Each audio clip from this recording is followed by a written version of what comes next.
Well, here's something strange. Just out of nowhere, multiple news agencies like Vice and Reuters started to release articles about how scientists found that eating other people is bad for your health. A pair of scientists at the University of Wrocław and the University of Prague had to use a mathematical model to show that the long-term practice of eating other people can lead to population collapse by causing illnesses in those who eat other people. They weighed the pros and the cons when it comes to looking at the human body as a potential source of food, analyzing both energy gains and the hidden cost. I mean, why all of a sudden are they analyzing something that's well known? It has been well known and documented for decades now as to why we shouldn't eat other people. Outside of it being nasty and taboo, there are certain diseases one can get from eating another human, mainly prion diseases. Right? So why all of a sudden are they looking deeper into the pros and cons of human meat? Who is this research for? But anyway, they said from a calorie perspective, a person can turn out to be an average meal, okay?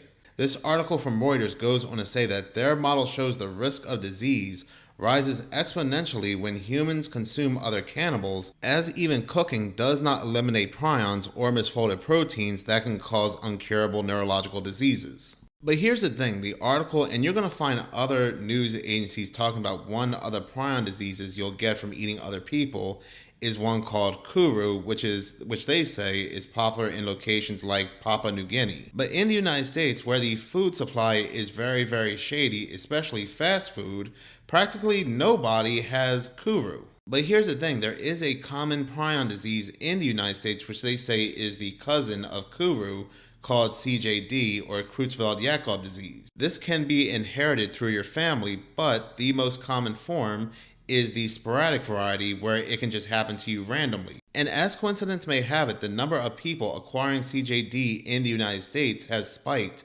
Between 2007 and 2020, there has roughly been a 50 to 67% increase throughout these years when it comes to the number of people getting this prion disease. Nobody knows why prion diseases like CJD are on the rise in the United States. But it can't be Soylent Green is people in the American food supply causing this increase because nobody's getting kuru. But is it possible that kuru has a different name in other locations like CJD? So we're seeing a sharp rise of prion diseases including CJD in the United States as more and more people are noticing throughout the years that the American food supply is not what it used to be. But anyway, what a weird thing to suddenly research and put out there. There's also been a couple of odd news stories of people eating other people as well. Like back in June, a hospital worker in Hungary allegedly collected human remains from cemeteries and his workplace and admitted to preparing and eating some of the body parts, according to police. After receiving several tips, police discovered he was storing human body parts in his home and his workplace. This is one of the reasons that when my company that I work for does potlucks, where people bring in food from their home for everybody to share, I do not participate. Because you don't know what everybody has going on at their home, but during the search of this man's apartment, authorities allegedly discovered a prepared human face, facial skin, bones stored in a suitcase, a complete lower leg, a brain, a hand, several skulls, and a heart preserved in a jar. And again, police believe that he obtained some of these remains through his work at a hospital and by exhuming bodies from abandoned cemeteries. But this gets even more disturbing. Back on July 4th over in Australia, the police, they're very familiar with this woman and her family because of history of domestic situations. Matter of fact, for months now, friends, family, and neighbors were alerting the police about what was going on inside the home when it comes to her child. Well, that day she goes to the police by her own accord and she tells the police that not only did she end her child, but she also ate him as well. The police go to the home to do a wellness check. They find the child's body there, but they took one look at his arm and it corroborated with what the mother had said when she said she ate him. So they did a swab of her mouth and her teeth to get a 100% confirmation, and those test results have not come back yet, but absolutely horrifying. Horrifying isn't even the word. And if people are not eating other people, they are injecting them into themselves. There's a filler that's been used by a select number of plastic surgeons since 2025 called zombie filler or Alloclay. There's a company called Tiger Aesthetics, which they say is regulated by the FDA. And what they do is they take fat from cadavers or deceased people and they give it to a select number of plastic surgeons. And these surgeons will inject their patients with these deceased people's fat, whether it's in their mouth, their butts, their breast, to give them a desired appearance. Like this article says, people are using GLP-1 to shrink themselves, and they're using the dead to even everything out. That's creepy. And even though they say it's FDA approved, this company is not approved to distribute it everywhere. So what they're doing, they're smuggling it into certain locations like into New York. So again, doctors can use it on their patients. One doctor had to have the product seized. What are we talking about here? Putting the fat cells from deceased people into your body for vanity reasons, and doctors are doing it. And getting it from a company not licensed to sell this stuff to put into people. This video is from Dr. Hannah DC. Have you heard of Alloclay? It's the cosmetic trend going viral as zombie filler, and it's caused a regulatory showdown in New York. Here's why. Alloclay isn't a synthetic filler made in a lab with chemistry. It's processed fat tissue taken from human cadavers, people who donated their bodies after death. And regulators are scrambling to figure out who should even be allowed to inject it. Here's what the marketing won't tell you.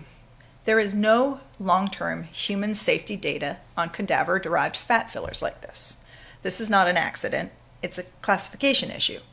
Because this product is regulated as human tissue, not a drug or a device, it can reach the market without going through the same clinical trial process that synthetic fillers and implants require. That means doctors are injecting this into patients right now, and nobody, not the company, not the FDA, and not your injector, actually know how this tissue behaves in a human body 5 or 10 or 15 years later.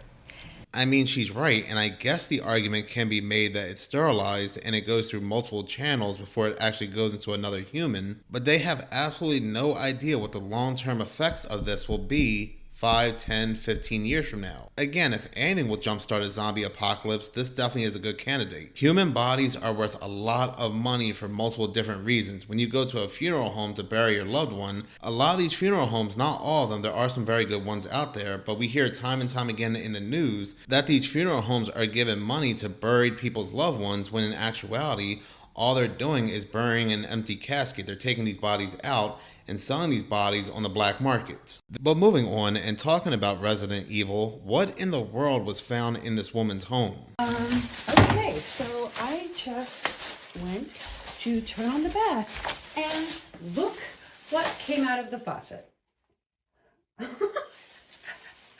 This is one of the most disgusting things I've ever seen in my life. It is like a black sludge with rust. It smells absolutely horrid, and yeah, definitely interrupted my plans to have a bubble bath tonight. So how's your Thursday going? Hopefully better than mine. Please, if anybody can tell me what this is or if this is normal, please tell me, because this is disgusting. Thanks. Bye.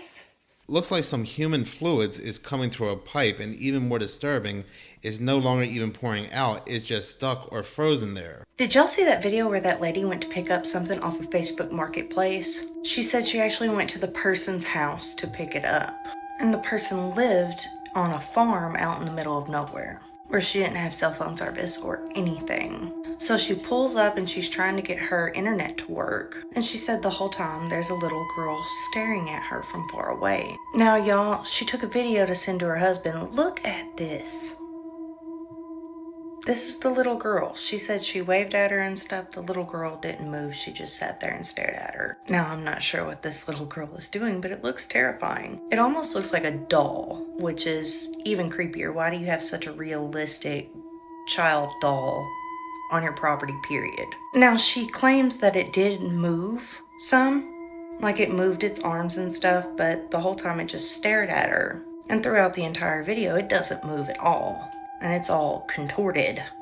I don't know, y'all. What do you think? A lot of people are actually saying that this could be like a skinwalker trying to act like a human That video came from Whoa, That's Strange, and given the fact of how realistic that looks, it's very possible that could be one of those reborn dolls. But whether it moved or not, I mean, given the fact of how it looks, especially in that position, I wouldn't doubt if it did. You ready to see the most dystopian thing that I've seen in a long time? Well, check out my loaner car from Audi, okay? So, beautiful, beautiful Q7. See that?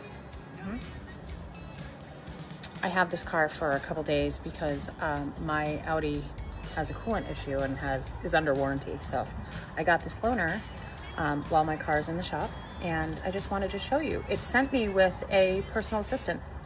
I don't know if this is a new thing at all dealerships or if this is just an Audi thing, but in the car, let me just show you. Ready? We're gonna meet my new best friend. Meet the Eye of Sauron. Yes, that is a camera. That camera records everything I do, everything I say, every movement I make. If I want to pick my nose, no, you can't. Somebody's watching. If I wanted to eat something, no, somebody's watching. Oh, and then listening. How is this legal? How is it legal that a dash cam can voice record everything that you're talking about, private information? I work in medicine and I speak to patients on the phone about private health information every day. And now I can't do that in this car because Audi is recording it and listening and videotaping. And on top of that, it's also your driving best friend. So if you're speeding, it knows and it tells you, speeding, speeding. If you are not wearing your seatbelt properly, it tells you, seatbelt, seatbelt. It's watching. It's capturing, it's recording. I don't know how this is legal, but I wish I had known about this feature before I agreed to take this loaner car, because I would have 100% paid $700 for a rental car instead of this. I can't tell you how uncomfortable I feel in this car. Can't even enjoy the beautiful brand new Q7 that I get to cruise around in because I have the Eye of Sauron watching. It is so disturbing. So welcome to the future. For anyone that thinks that this is a good idea, just take a car with somebody watching you. Who knows who's on the other end? This is so creepy. I hate it. I hate it. I don't like it. Fully reject. No. Do better, Audi. No, this is horrible. But here's the thing, as creepy as that is, a camera watching you the whole time, that's the standard 2027 and onward for all new cars. The camera will be on you at all times to make sure you're not drunk or to make sure you are okay to drive. Welcome to the future where you're constantly surveilled. One is the parasite thing. They're talking about parasites are going to get you if you eat, I think, blackberries, blueberries, and spinach. Now, what they don't tell people is it's not organic blueberries, blackberries, and spinach. There's these interesting loopholes with non-organic versus organic. And in the non-organic loophole, they can actually use a thing called sewage to tap. So they can actually take all the feces and remnants of all the people, put it back into the tap water, and then spray it all over the crops. So when people are like, man, I don't know why I'm not feeling well when I eat non-organic food, that is because there's a thing called sewage to tap. Now, sewage to tap has been passed in like 25 states. Texas, California, New York, Florida, Arizona. I mean, we can go on and on. They recycle that back into the tap water, and then they let the farmers use that all over. So if you buy organic, you don't have to worry about that. And they're like, the parasites are going to get you, and you need to cook your... They literally said this. You need to cook your blackberries and cook your raspberries. Like, the news and the Muppets are complete Muppets. But the thing is if you go organic, you don't got to worry about any of that. There's also an interesting thing that all the AI data centers, where all the data centers are, all the water that's running off with that sewage to tap, that's also putting onto the crops and onto the food. So yes, that is the combination. So when they're trying to tell you that the parasites is going to get you and all this other nonsense, they're not telling you what's actually been going on with farming for a long time here in America. So, all fear, always. And that's why we always talk about growing your own food. That video is from Cultivate, Elevate, and yeah, this sewage to tap is called human biosolids, where it's sprayed on anything that's non-organic, supposedly anyway. And this goes back to what I said in the beginning, where just how shady the American food supply happens to be. And when you keep doing things like this and more people continue to consume it, eventually there'll be all types of strange outbreaks. I honestly believe this, that the reason why Jesus hadn't come is because people are not giving the way God told them to give. You see what I'm saying? Wow. I mean, when you understand it, you can speed up the time. I was on television. He said, I heard you was a millionaire. I said, that's not right. That's not true. He said, yes, it is. I said, no, it's not. Multi. Now, add that to it, and you'll be all right. Oh, he couldn't handle that. He like to have had a fit. And I said, you mess with me, I'll buy this station and I'll fire you. Yeah, oh, he didn't like that, did he? You know, that was a little fleshy, but it felt good. Yeah. Just did. You know, I'm not saying it's wrong. So I realized that I will not move people emotionally to give. Right. No. I'm going to have people move according to the Word of God. What is God saying to you? And I really believe this. If people would call this number and put this victory all over the world on every available voice, every available outlet, God, the Father, he would say, Jesus, go get him. Yeah. Because you see, he wants to see us as much as we want to see him. You see what I'm saying? And so what has hindered all these things is, it's because people are not doing in the financial realm, because we live in an economic world, what God's called them to do. You know, he's called us to do that. So I don't have a problem with giving. I don't have a problem with receiving. It doesn't make any difference. Because I just made up my mind. I want Jesus to come. Now, they said, do you own a jet? Yes. You can have it the day after the rapture. It's yours. Because Jesse. That was multi-millionaire pastor, quote-unquote pastor, Jesse Duplantis saying, all you have to do is give more money, donate more money, and Jesus will return. He's not returning because you're not giving enough. And yet, as crazy as what he's saying, more and more people are still giving him money. In what Bible verse does it say that Jesus will return as long as you donate? The audacity to say something like that on TV, and yet he knows no matter what he says, people are still going to give him money hand over fist because it's like they're mesmerized, some type of strangeness. That right there should have pretty much ended his career, but it didn't. Out of all of the Mandela effects, the Fruit Loops one is really, really bothering me. I remember, I don't know, it was a few years back, reading comments and arguing with people because we all thought that Fruit Loops was spelled F-R-O-O-T-L-O-O-P, and that the F-R-O-O, the O's were the cereal. And everybody in the comments was like, no, you were only remembering that because the L-O-O-P, the loops, the O's in the loops was the cereal. So, like, it made us feel like, oh yeah, you're right. Like, that's probably where this memory's coming from. Because if you looked it up, it was spelled fruit, F-R-U-I-T. So we all just accepted that all of our memories were just gaslighting us because of the word loops being spelled with the cereal for the O's. But now everybody's arguing because it is F-R-O-O-T with the cereal as the O's. And everyone's like, no, it's always been that way. No, it hasn't. Because we argued about this. We argued that we always remembered it being with the F-R-O-O-T. We argued. That video is from Takeo 1992, and yeah, this one really creeps me out because I remember not that long ago, maybe a year ago, I looked into the Mandela effects, and I do remember seeing Fruit Loops spelled F-R-U-I-T-L-O-O-P-S, and people were like, wasn't it always F-R-O-O-T-S? And they were getting like a lot of back and forth.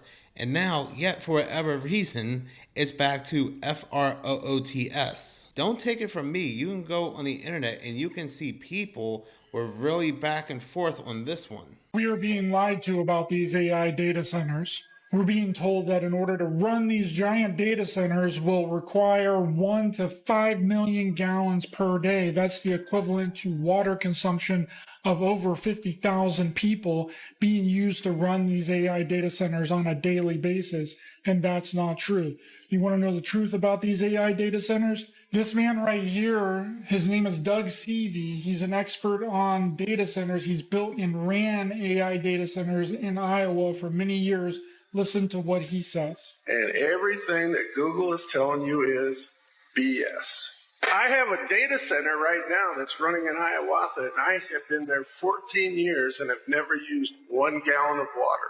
You guys have to say no water. They don't have to have it because they're lying to you. Big time. There's absolutely no reason to use a gallon of water. And the same thing on the efficiency of the electricity. They're doing the cheapest way they can. All they want to do is get the gravy, and when it turns to, they're gone. What Google isn't telling you is they don't want to use the technology because it costs more. They're going to burn through the water, and when it's done, and they don't care. Have you ever heard of the term day zero? Look it up on Google. Day zero is the moment the city's water supply gets so low that the taps are literally turned off. It means people can no longer get normal drinking water from anywhere. You have to get a very small, limited ration from emergency water centers that the government controls. I saw that video off Barry Stepp's channel. The original creator is Ryder Lee, and it couldn't be any more evident they're not using this water to supply the data centers. More than likely what they're doing is taking this water and funneling it to whatever underground civilizations bunkers that they have. This last 10 minutes of clips was on my last video, but that video unfortunately had to be deleted, so I'm going to use these clips here. Are the fallen angels, the United Nations, and the Tower of Babel all connected? Well, it's the number 33, and that's next on the trumpet. The UN logo is divided into 8 parts, and each one of those parts are divided into 4 sections. That makes 32 sections. The center section, the big circle in the middle, that's the 33rd section. On top of Mount Hermon, the UN has a military post on the 33rd degree. It's that place over there. That dude showing you the spot right where the fallen angels landed, on top of Mount Hermon. The Book of Enoch, the Watchers, Mount Hermon. These are the names of the angels that descended onto Mount Hermon, which is the mountain of curse. That's going to make that guy a POS. And these dudes work for the UN. That dude with the gun I showed you on top of Mount Hermon, he's right there by that tombstone. It's on the 33rd degree. And if you head due east, like all the bad guys did, then you'll end up on the 33rd degree, right by the Tower of Babel. The Masons built Jerusalem. King David is the one that commanded together the strangers and the masons to hew the stones to build the house of God. So the elders of Israel made a covenant with David right there, and then they anointed him king over Israel, and then he reigned over them 33 years. Seen that number enough today. That video came from the trumpet Ezekiel, and the number 33 goes deep and has a lot of connections that goes way back. It's not just a final and magic number that the Freemasons just picked out of thin air. It has a lot of history. There's so many different symbolisms at the Hoover Dam in Nevada. This is the 16-point compass. It has written on it to the magnetic pole of the earth. It sits outside right next to these winged figures of the Republic that sit next to the wall that watch over everything. Now here's an Art Deco inside of the plant in front of the generators. It looks very similar to the same shape. Now outside on the handrail, look at that symbol, and it sits right outside of the golden elevator.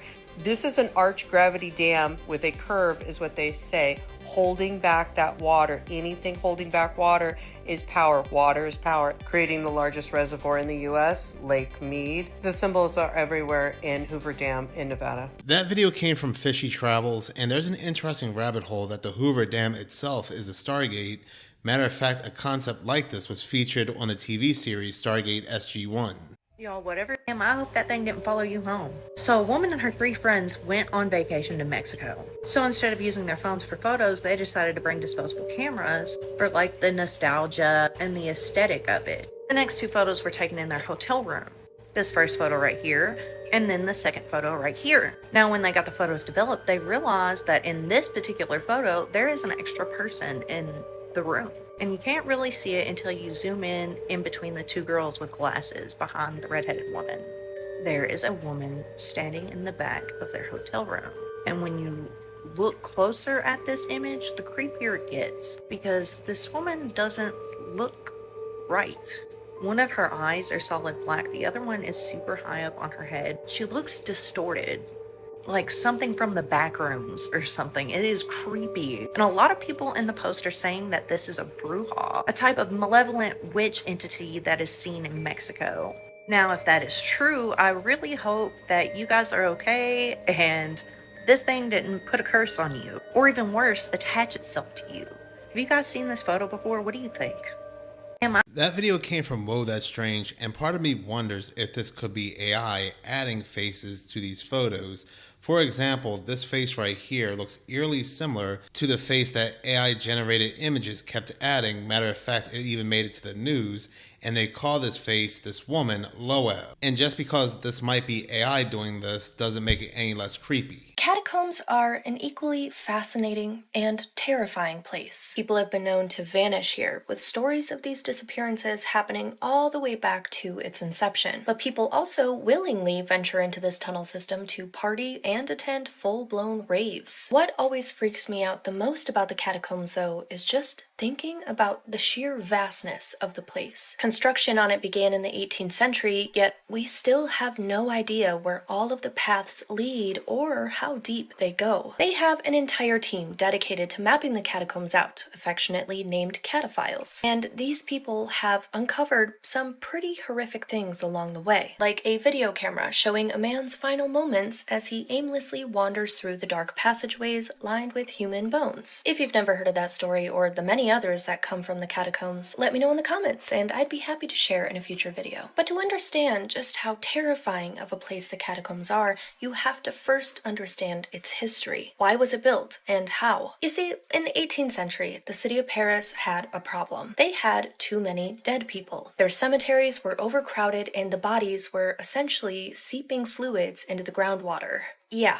People were drinking them. It was, as you can imagine, a huge health hazard, but also sinkholes began opening up. And in one case, such a large sinkhole collapsed hundreds of rotten corpses into someone's basement. So as you can tell, they had a massive problem on their hands. But that's when they remembered that the city of Paris had a huge limestone quarry sitting directly underneath it that had since been abandoned. So for the next 3 years, starting in December of 1785, a wagon accompanied by a priest singing hymns and draped in a black veil would be loaded full of skeletal remains and carry them under the cover of darkness down into the tunnel system that we now call the catacombs. When we think of the catacombs, we might imagine the walls precisely lined with human skulls, but that's not what it started as. The skeletons were first dumped into these former extraction wells, resulting in tall heaps of bones at the bottom of these pits. It wasn't until 1809, when a new inspection general took over the architectural aspect of the catacombs, that they became the organized ossuary that we see today. A 5-story deep, 186-mile long, unmapped territory filled with the skeletons of those who came before us. It's no wonder people get lost down there. That video was from Oddities on Elm Street, and if you want a good fictional, supposedly fictional anyway, because Hollywood always gives us the truth in plain sight, movie on the Paris catacombs, I highly suggest As Above, So Below. But it's just crazy to think that out of 200 miles of the Paris catacombs, legally what's available to the public and what has been explored is only about 1 mile of those 200 miles. Really makes you wonder what's down there, because it really seems like the entire place is one giant ritual. There's a line across America where reality starts to break down.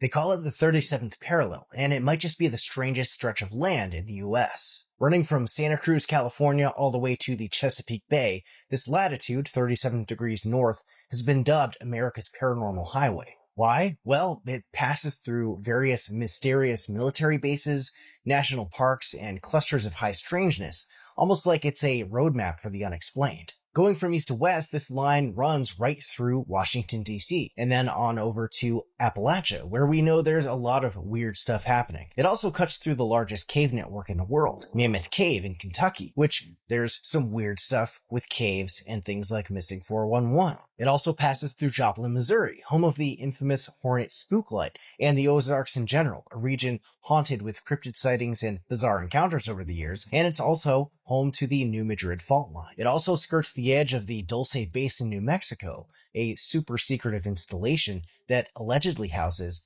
aliens and unspeakable experiments, as well as Taos, New Mexico, home of the Taos Hum. From there, it runs directly through Skinwalker territory in the Four Corners region and not far from Area 51 itself. Now, what's really interesting about this parallel is the number of major UFO cases and sightings that have happened through history along this line, like the 1941 Cape Girardeau UFO crash that happened in Missouri, or the Roswell crash in 1947, even the Mantell case in 1948, which prompted the launch of Project Blue Book after the captain of the squadron intercepting the UFO that was seen perished trying to pursue it. And even in the 1800s, people were reporting mystery airships well before the Wright brothers ever took flight. And there's also been reported occurrences of missing time, people driving on the highway, seeing strange lights, then snapping back to reality hours and miles from where they were without explanation. And then there's the livestock mutilations. Thousands of cases since the late 1800s,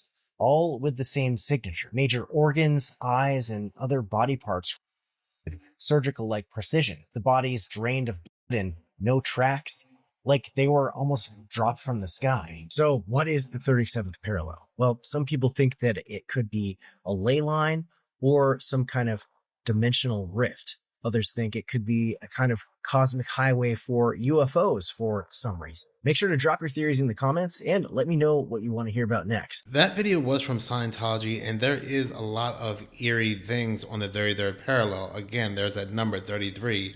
But I do wonder how many of these data centers also connect or sit